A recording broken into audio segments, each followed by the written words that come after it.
천사의 아침 방문을 찾아오신 여러분을 환영합니다. 오늘도 아침 예배 말씀으로 믿음과 위로의 시간을 갖게 되길 바랍니다. 성도 여러분 안녕하십니까? 오늘도 아침 예배에 찾아오신 성도님들을 진심으로 환영합니다. 하나님의 뜻대로 살기 원하는 사람들은 의지를 하나님께 굴복해야 합니다. 참된 복음은 우리의 의지를 하나님께 굴복할 수 있도록 이끌어줍니다. 오늘 말씀을 통해서 우리의 생각이 바로잡히고 올바른 길로 갈 수 있도록 성령께서 인도해 주시기를 간절히 바랍니다. 이제 기도하겠습니다. 하늘에 계신 아버지, 오늘도 하루를 허락해 주시고 진리로 인도해 주심에 감사드립니다. 아침 예배를 통해서 의지의 굴복이 복음과 어떻게 연결되어 있는지 깨달아 알게 하여 주시옵시고 깨달은 말씀대로 순종할 수 있도록 인도하여 주시옵소서. 오늘도 겸손한 마음으로 말씀을 구하고 순종하는 마음으로 말씀을 받을 수 있는 저희 모두가 될 수 있도록 인도하여 주시옵소서. 예수님의 이름으로 기도드립니다. 아멘. 안녕하십니까? 오늘도 하나님께서 새로운 하루를 주셨습니다. 오늘도 하나님께서 저에게 중요한 말씀을 주셨습니다. 오늘 읽을 말씀의 제목은 굴복된 의지입니다. 많은 분들이 복음과 의지가 깊이 연결되어 있다고 하면은 참 이상하게 생각합니다. 왜 그럴까요? 오늘날 기독교에서 이 의지와 복음이 연결되어 있는 복음을 잘 들을 수 없기 때문이죠.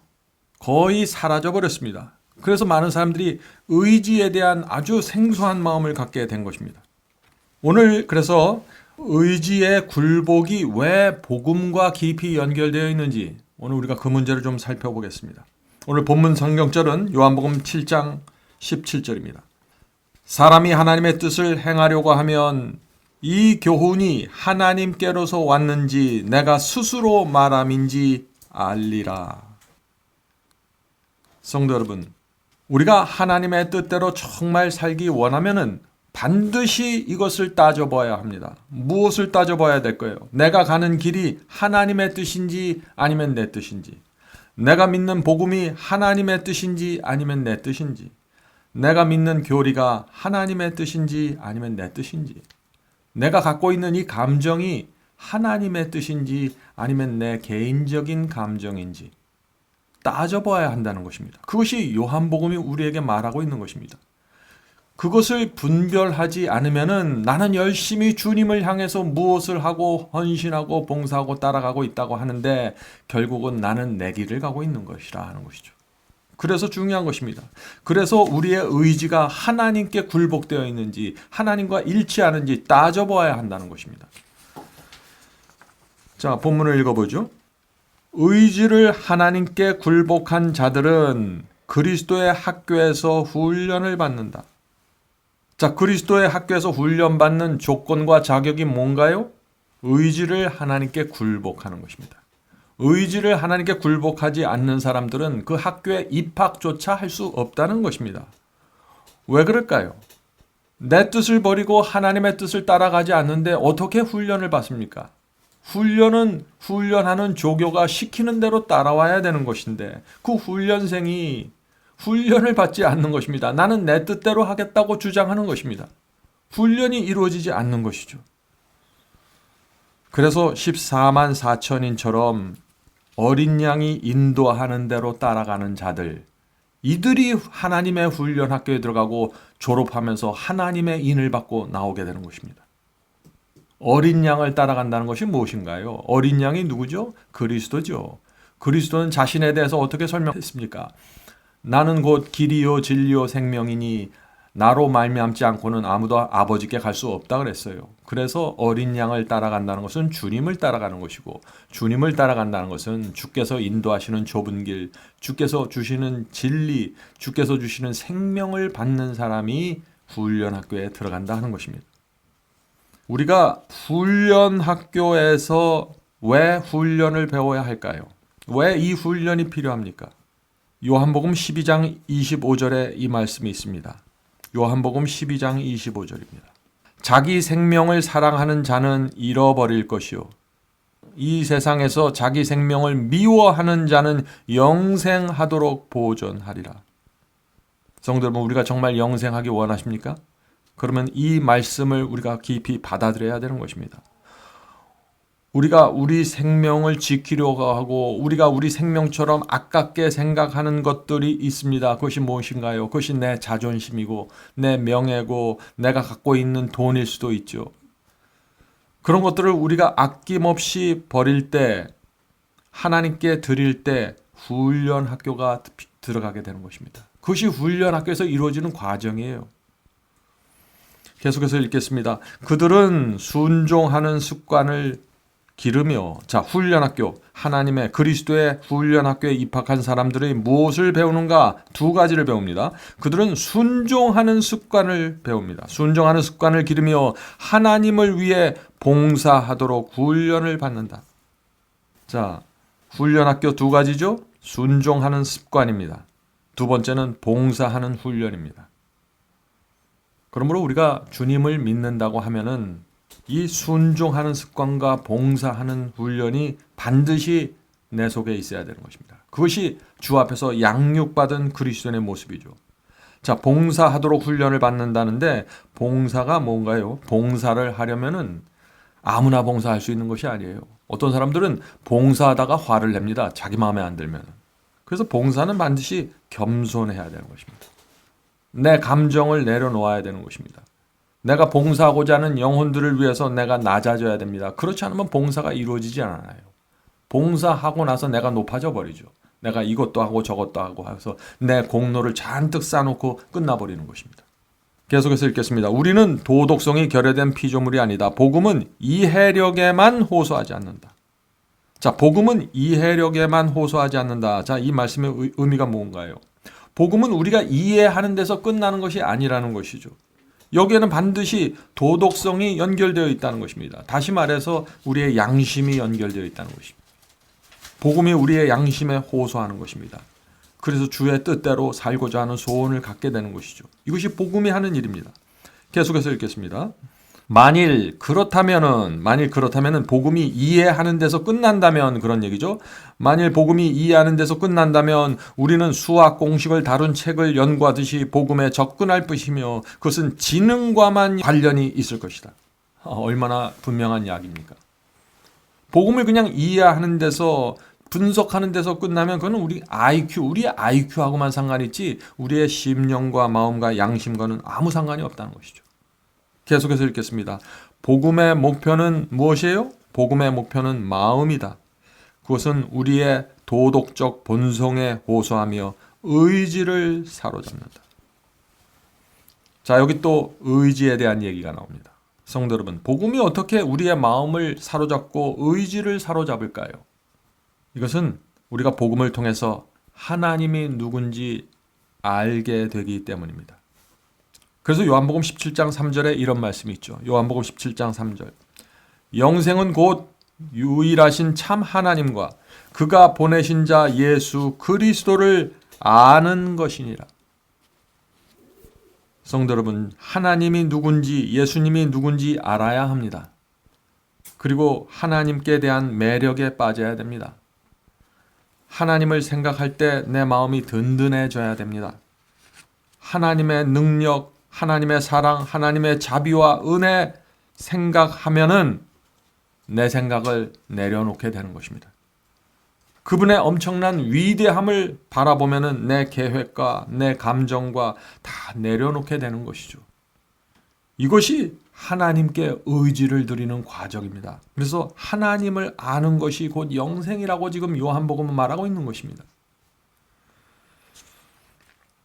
자, 계속해서 읽겠습니다. 자, 고린도후서 10장 5절이 나오죠? 고린도후서 10장 5절입니다. 모든 이론을 파하며, 자, 모든 이론을 파한다는 말씀이 무슨 뜻입니까? 하나님의 말씀과 충돌하는 모든 이론입니다. 하나님의 말씀과 충돌하는 교리, 해석 다 파해져야 된다는 것이죠. 무너져야 된다는 것입니다.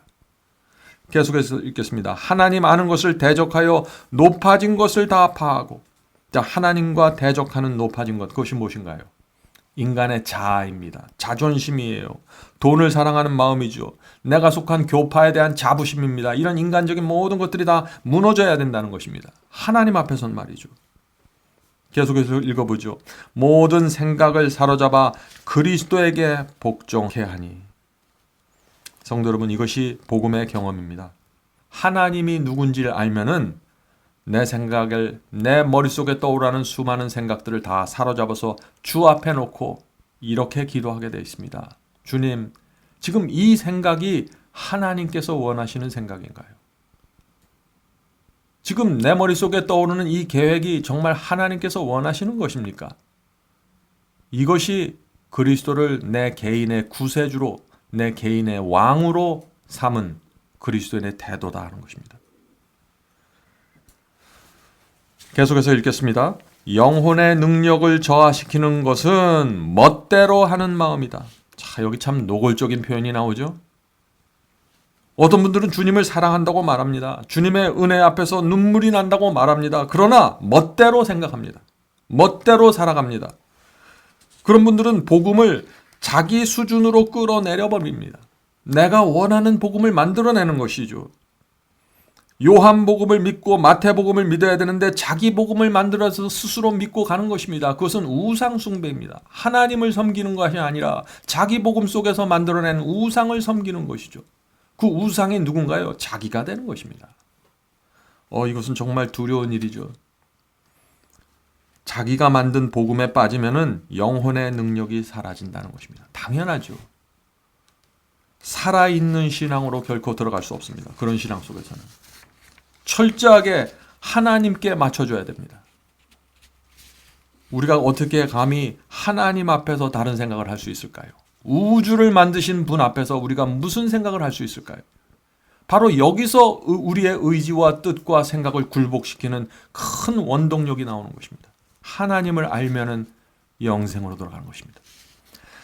계속해서 읽겠습니다. 만일 우리가 그리스도에 대하여 배우려면 영혼은 그리스도께서 당신의 형상을 그 위에 새길 수 있도록 온갖 교만한 생각을 비워야 한다. 성도 여러분, 여러분이 정말 하나님께 나가 배우기 원하십니까? 그렇다면 하나님 말씀 앞에서 내 생각을 내려놓아야 합니다. 내 생각을 하나님 앞에서 고집한다는 것은 교만입니다. 그런 사람들에게는 그리스도의 형상이 마음에 새겨질 수 없다는 것입니다. 하나님의 말씀 앞에서 나는 그렇게 생각하지 않습니다. 내 생각은 다른데요. 교만입니다. 그런 사람들은 그리스도를 배울 수도 없고 그리스도의 형상이 그 심령 속에 새겨질 수도 없다고 말하는 것입니다. 그건 당연한 것이죠. 자, 계속해서 읽겠습니다. 여기서는 이제 어떤 사람이 거듭난 사람인가? 이제 그 설명이 나옵니다. 그리스도께서 우리를 위하여 무한한 희생을 치르셨다고 생각할 때 영혼은 부드럽게 되고 겸손하게 되어 하나님께 대한 감사로 충만하게 될 것이다. 성도 여러분, 이것이 성령 충만입니다. 여러분 정말 성령이 충만하길 원하십니까? 우리가 말하는 오늘 배운 이 경험 속으로 깊이 들어가십시오. 그것이 성령 충만의 핵심입니다. 이것이 새 마음을 받는 경험입니다. 우리의 의지가 새롭게 되는 것이죠.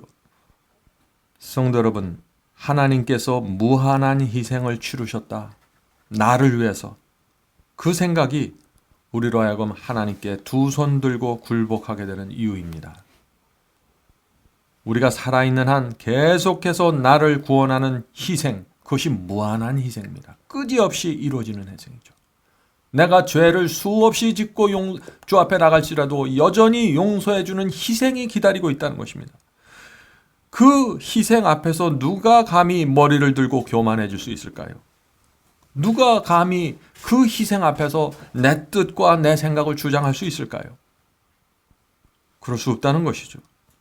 계속해서 읽겠습니다. 그리스도를 위하여 증거하며 우리를 구속하신 그분께 감사와 헌신을 나타낼 좋은 기회를 얻고자 하는 강렬한 열망이 성령에 의해서 생길 것이다. 이것이 성령 충만입니다. 새 마음을 받은 사람 속에 생기는 역사죠. 성도 여러분, 하나님의 그 무한한 희생이 무엇인지 정말 알면은 우리 속에서 강렬한 열망이 올라온다는 것입니다. 어떤 열망이요? 내가 어떻게 하면 내 속에 있는 이 감사와 내 속에서 올라오는 이 헌신의 소원을 하나님 앞에서 표현할 수 있을까?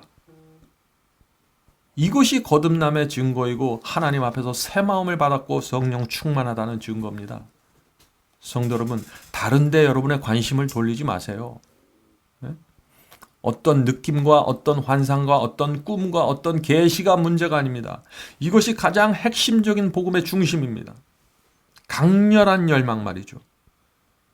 너무나 당연한 것입니다. 어떤 남자가 여인을 진정으로 사랑하는데 그 남자에게 열망이 없으면 어떻게 될까요? 늘 여인에게 와서 나는 당신을 사랑합니다 고백하지만 열정이 없어요. 그 여인에 대해. 누가 그 사랑을 믿어줄 수 있을까요? 우리 속에 하나님께 대한 열망이 있으면은 표현하고 싶어 합니다. 그 표현하고 싶은 내 소원이 순종으로 나타나는 것이고 감사로 나타나시고 헌신과 봉사로 나타나는 것입니다. 그래서 이 모든 것이 사랑에 대한 열매로 표현되는 것입니다. 그래서 충성과 헌신과 순종은 율법주의가 아니라 참된 사랑의 증거라고 우리가 말하는 것이죠. 자, 계속해서 읽겠습니다. 모든 봉사에 충성과 사랑이 나타날 것이다. 그렇죠? 그리스도의 무한하신 사랑 때문에 이런 것들이 나타나는 것입니다. 교회에서 봉사할 때 충성과 사랑이 나타나야 됩니다. 선교 사업 봉사할 때 충성과 사랑이 나타나야 되는 것이죠. 설교를 하고 준비하는 봉사를 할 때 그 설교의 내용 속에 충성과 사랑이 나타나야 되는 것입니다. 그것은 자연스러운 열매입니다. 왜? 하나님의 무한하신 희생이 나를 위해서 치러졌다는 사실을 알기 때문이죠. 계속해서 읽겠습니다. 그리스도처럼 되고자 하는 불타는 갈망이 영혼을 부드럽게 하며 그 영혼은 감사하는 마음을 나타내며 하늘이 보는 앞에서 하나님의 선하심과 사랑과 동정에 감사할 것이다. 성도 여러분, 왜 이 무한한 그리스도의 사랑을 알게 되면은 그리스도처럼 되고자 하는 불타는 갈망으로 우리의 영혼이 부드럽게 될까요? 왜 그리스도처럼 되고자 하는 그 간절한 소원이 생길까요? 그것은 그리스도께 너무나 감사하기 때문이죠. 그리스도를 사랑하기 때문이죠. 나도 저분처럼 되고 싶다는 소원이 나올 수밖에 없는 것입니다. 저분은 너무나 매력적이고 아름답고 내 마음을 뺏어간 것입니다. 그래서 그분처럼 되고 싶다는 것입니다. 우리의 자녀들도 그렇지 않나요? 우리의 자녀들이 아니면 우리가 어떤 사람을 진심으로 존경하고 고마워하고 감사하면 나도 저분처럼 되고 싶습니다 라고 고백하지 않습니까? 우리가 하나님께 대하여 그런 고백을 하게 되고 그런 열정을 갖게 된다는 것입니다. 갈망 말이죠. 계속해서 읽겠습니다. 이런 사람은 즉 마음은 영향을 받지 않은 채 진리에 동의하는 것으로 끝나는 무기력한 단조로움으로 격하하게끔 억눌러 버릴 수 없는 은혜를 가지고 있다. 자, 이 번역이 굉장히 어렵게 되어 있는데 이 말씀은 이런 뜻이죠. 진리에 동의하는 선에서 끝날 수 없다는 것입니다. 하나님을 알면은. 하나님께 대한 은혜를 알면은, 그분의 사랑을 알면은 단순히 진리에 동의하는 선에서 끝날 수가 없다는 것입니다. 단순히 그저 무기력한 단조로운 신앙 속에서 끝날 수 없다는 것입니다. 기계적인 신앙에서 끝날 수 없다는 것이죠. 형식적인 신앙에서 끝날 수 없다는 것입니다.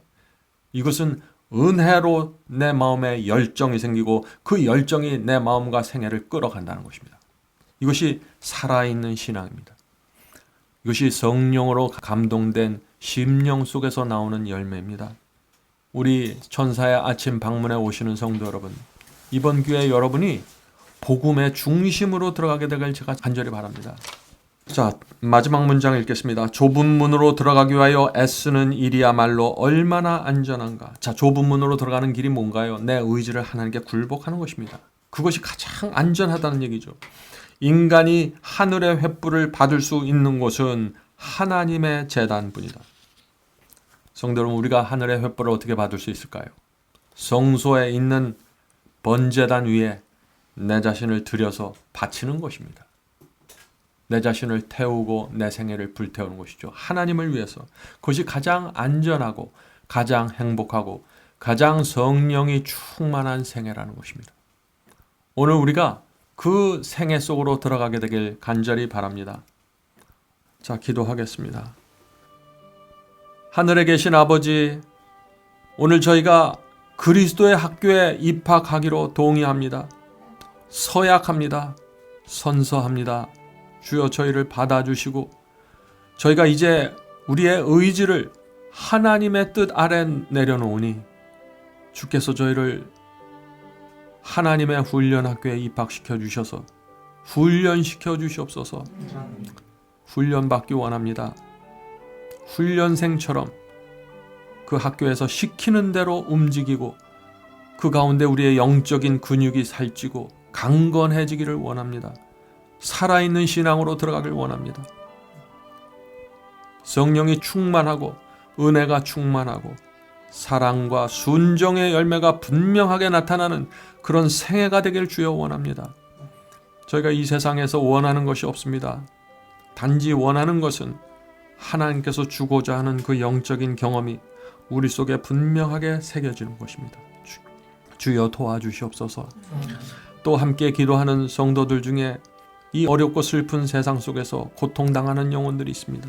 병으로, 경제로 고통당하고 있습니다. 주여 불쌍히 여겨주시고 그 고통의 구덩이여서 건져주시옵소서.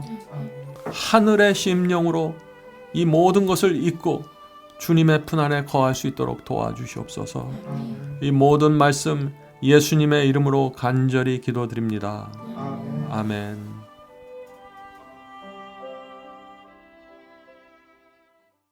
성도 여러분, 마지막 사명에서는 아침 예배 채널을 유튜브에서 별도로 운영하고 있습니다. 아침 예배 채널에서는 매일 새벽 4시에 예배 영상이 올려지고 있으며 특별히 아침 9시에 생방송 예배가 진행됩니다. 아침 9시 생방송 예배가 아침 예배 채널의 독특한 특징입니다. 원하시는 분들은 유튜브에서 아침 예배 채널을 별도로 구독 신청하여 주시면 저희와 함께 생방송으로 아침마다 예배 드릴 수 있습니다. 매일 아침마다 하나님의 말씀으로 저희 모두가 주 앞에 나와 예배 드리는 신앙으로 함께 나가게 되길 간절히 바랍니다. 감사합니다.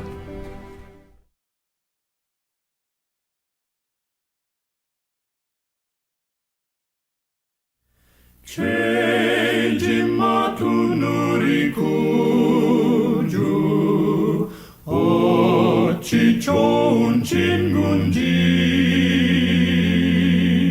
걱정 근심 모든 것을 고난 자는 복 받네.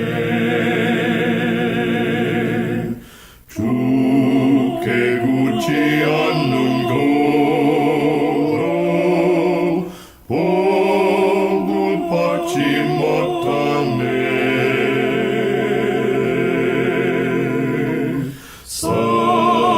사람들이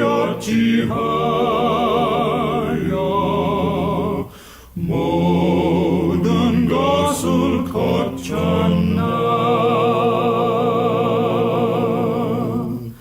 시험 걱정 모든 괴로움 없는 사람 누군가.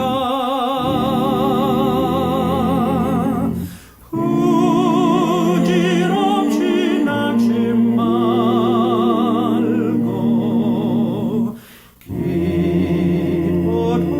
기도하려고 하세. 이런 진실하신 친구 찾아볼 수 있을까. 우리 약함하시오니 어찌 아니고 할까.